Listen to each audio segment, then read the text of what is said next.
Ted Turner passed away yesterday, I believe, at the age of 87. And Ted Turner, they did a huge tribute for him on AEW Dynamite. Very emotional. I was watching it, getting emotional, and I was just like, it was in Charleston, South Carolina. This is WCW country. This is like seeing, the death of Ted Turner reverberate made me start thinking about the way pro wrestling came into my life. And then I immediately was just like sad and like thankful all at the same time because like I started watching wrestling through WCW. And I'm from the Northeast, so you would think that's a World Wrestling Federation territory. I didn't see that first. What I saw first was WCW versus New Japan Pro Wrestling at Starrcade 95. So I didn't have these preconceived notions of what I thought pro wrestling should look like or who it should be from or what size of the wrestler should be there. Was Ted Turner directly influenced the day-to-day of that? No. But what he was doing was keeping that on air and like funding it and making sure, that whole thing stood up and was its own ecosystem. I learned about pro wrestling in an entirely different way, and it comes into my life a whole different way if not for Ted Turner. Yeah, same for me. As far as what I was raised on, right? Like I give wrestlers more of a chance than other people did that are my age or maybe even younger because I was in an era where there was a WCW that was on cable television at the same time as there was a WWF to WWE, and Sting's my third favorite wrestler of all time for that reason. It's strange, man. Like he kept the torch for American pro wrestling alive in a way, or major American pro wrestling alive in a way that like I don't think people have thought about until his passing. There were so many wrestlers that would not have ever made money, done X, Y, or Z, had been an influence on the future generations if not for there being a place for him to do it, right? Like, and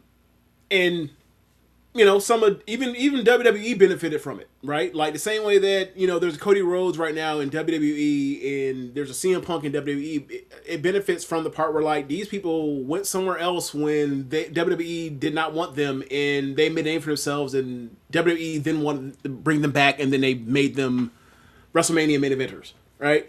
And there's no other proving ground. There's no other place to develop talent, and for those that don't really recognize this, for main event talent, really, WW or AEW is going to be where WWE gets its main event talent. Like there will be Obafemis, there will be Braun Breakers. We don't know if they'll make it. They got the tools, they got the look. Trick Williams, another example of this, but we don't know in our heart of hearts if they're actually going to make it because we've been through this road dozens of times before over dozens of years when it comes to WWE. People would promise don't make it. That's not how it is. But there are more proving grounds to be able to get yourself reps for when your time comes and there being an AEW. And much like Cody, they never saw it with Cody. Leaves barnstorms around the world, ROH champion, NWA World's champion, goes to AEW, top babyface, leaves, top babyface in WWE years later, right? There is a path. There is a path for all of this. And there's no pipeline, or there is no tradition.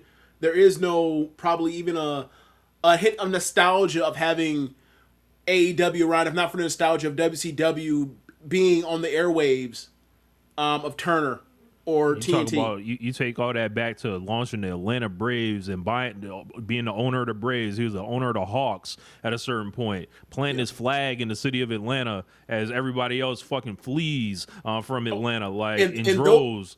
And for those that don't know, right?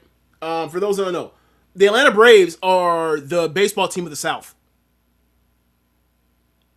There are you will see, no bullshit, you will see people talk about the South, they all like to talk about college football, right? SEC rivalries all day. Auburn, Alabama, South Carolina, Florida, Tennessee, all that, right? All of them hate each other's guts. Come spring training, a lot of them, a good number of them are all Braves fans because of Turner. Yeah. I'm a Yankees fan. Guaranteed, I have watched in my grandmother's house throughout the days.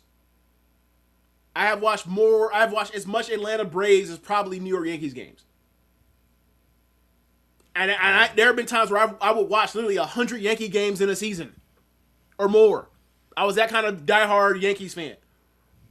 But just the accumulation, I may have watched more Braves games over my years, my formative years growing up as a young kid and all the way to, all that because of Turner. So I'm CNN, obviously it goes without saying, but like there are a lot of things that like Ted Turner has indirectly influenced a lot of the things in my life that I have consumed as far as sports entertainment, whatever the fuck you want to call it. So yeah, he's a titan of this industry.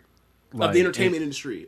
And it's like wrestling was just like a small part of what he did. Vince McMahon was obsessed with this guy. Ted Turner didn't give a fuck about this guy. He wrote his entire autobiography and didn't mention him once, which I know like Vince McMahon probably hated, and I hate the fact that Ted Turner dies and Vince McMahon gets to find out Ted Turner dies. I just hate it because I know he had some type of messed up thought or something like that, and like, oh, I'll last at this motherfucker. Like I already know how Vince gets down. Like, and I thank Ted Turner for being in the wrestling business, like, because that's why I like to watch wrestling. Like he wasn't ashamed of what this was. Vince was. Like, Vince has made a lot of money off of pro wrestling. No one's ever made more money off pro wrestling than Vince McMahon. But he wasn't good at anything else. And Ted Turner was. Yep. Like, I don't know if you saw this a lot, but one of the things that I saw get floated around was like, and I've heard that story before, but I forgot it. But it's like people mention like this is also, we're talking about Jane Fonda's favorite ex-husband. And I was like, yeah, that's funny. That's funny. Yeah. I got a list of the things that Ted Turner is responsible for, and prepare.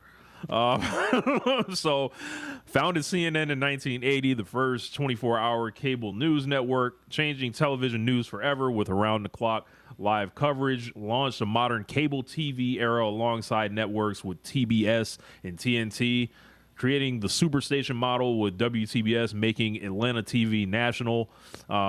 He does he turns the Braves into America's team through the national broadcast. He purchases and stabilizes and saves basketball in Atlanta with the Atlanta Hawks. He owned the Atlanta Threshers during the launch. He brought Major League Sports visibility to Atlanta, created TNT, and expanded sports and entertainment cable programming. Helped pioneer blockbuster cable TV rights deals, airing NBA games nationally on cable in a transformative era for basketball. This is through the Jordan era and Magic and Bird, like that's on TNT. Got the MGM library that fueled more cable movie programming. He built Cartoon Network through his acquisitions. Yep. He preserved the Hanna-Barbera cartoons. Yep. Created Turner Classic Movies. CNN headline news. Talked about he had breaking news coverage during all the global crises, like mass innovative coverage during the Gulf War.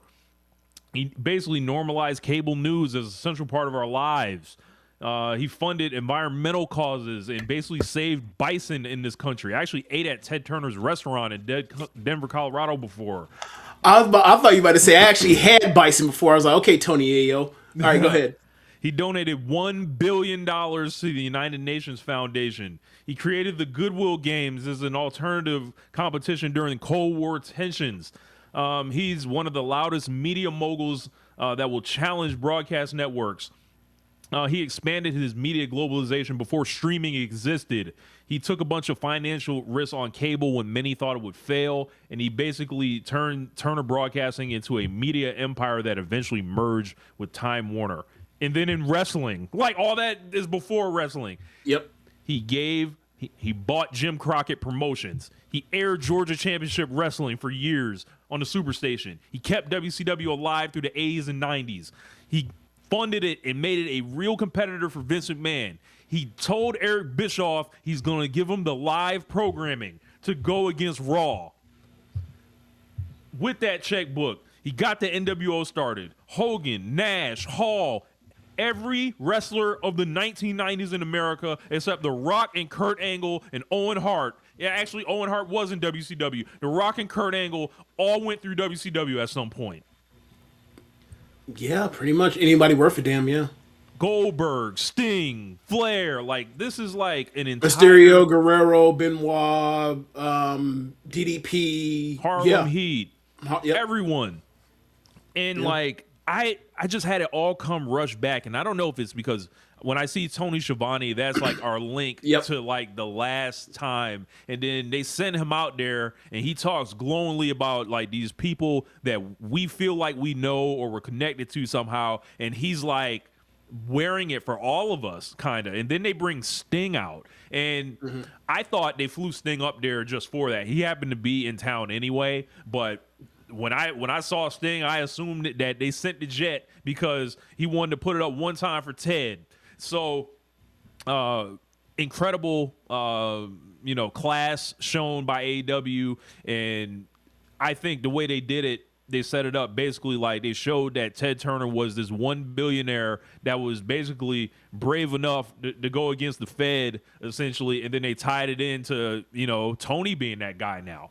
And like Tony's kind of got to carry the Ted Turner legacy. He has the Turner Mansion inscribed on the side of his belts. Yep. Like that's my point. He's been doing it. That's what I'm getting at. Like he's been doing that for years.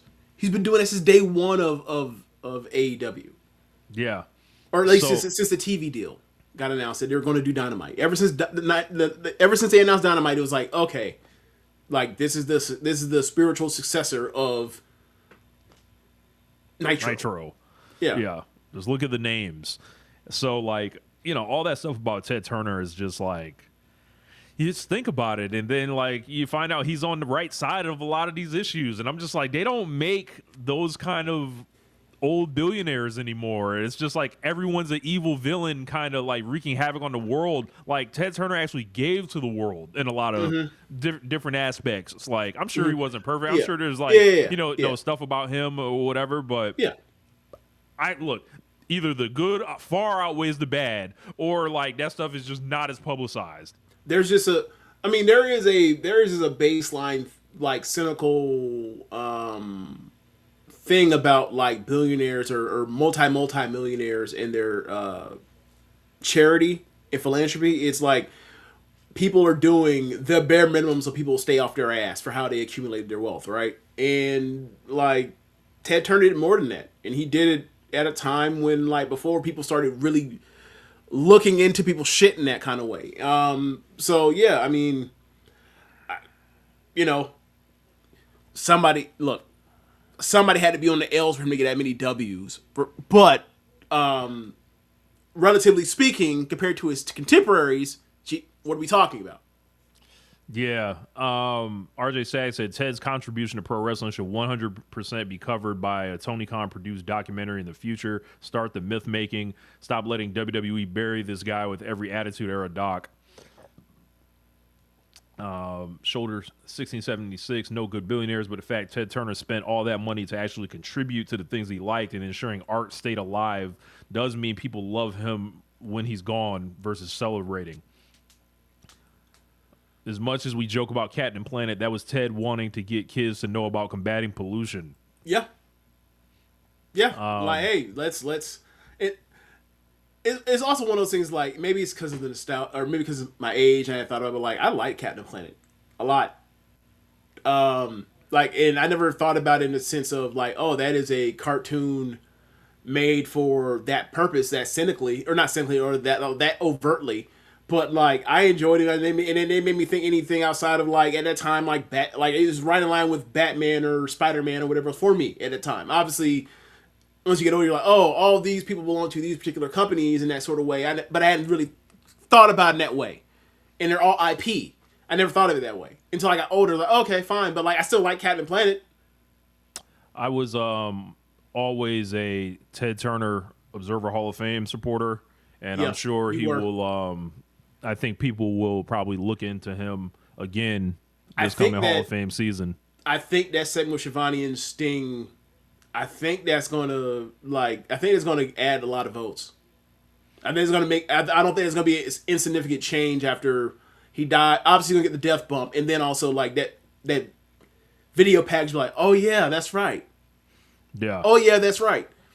Like a lot of things happen when people just don't account for that stuff, and they're like, oh yeah, that's right. It's gonna happen. yeah. Can't ignore that 10 bell salute for Ted Turner and the 10 bell salute for Vince will be so different. Will there be a 10 bell salute for Vince? Like they don't do 10 bell. When's the last time you remember a 10 bell salute in WWE? They did one for Hogan, right? Did they? I think I don't so. know. It's not like I was watching. They brought everybody out. Okay. Yeah, I'm pretty sure. I mean, no. Bringing everybody out is one thing. Like, but when they bring people out, they do the 10 bell salute. But like, they don't bring everybody out all the time.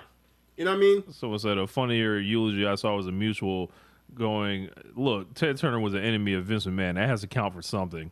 Yeah, they did one for Bray Wyatt. So I mean, I guess we'll send Ted off, with a his ethos right here. An original right there.